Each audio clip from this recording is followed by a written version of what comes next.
ფულით შეუძლებელია ჯანმრთელობის ყიდვა, თუმცა მომავალში უკვდავების უზრუნველყოფა იქნება შესაძლებელი.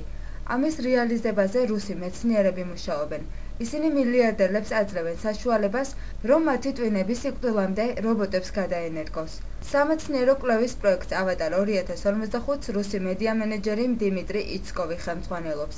გავრცელდა ცნობა, რომ მან უკვე მოახერხა Forbes-ის რეიტინგში შესული მსოფლიოს უმდიდრესი ადამიანების დაინტერესება. ადამიანის ტვინის რობოტში გადანერგვაზე 30 მეცნიერი მუშაობს. ვარაუდობენ, რომ პირველი ასეთი ოპერაციის ჩატარება უკვე 10 წლის შემდეგ გახდება შესაძლებელი. იცკოვი ახლო მომავალში ავატარის საერთაშორისო კვლევით ცენტრს სან-ფრანცისკოში გახსნის. პროექტში მსოფლიოს წამყვანი მეცნიერების ჩართვა იგეგმება. მათი მიზანი ადამიანისთვის კიბერნეტიკული უკვდავების მინიჭება იქნება. ამგვარად, სტივენ სპილსბერგის ავატარი შესაძლებელია ახლო მომავალში რეალობად იქცეს.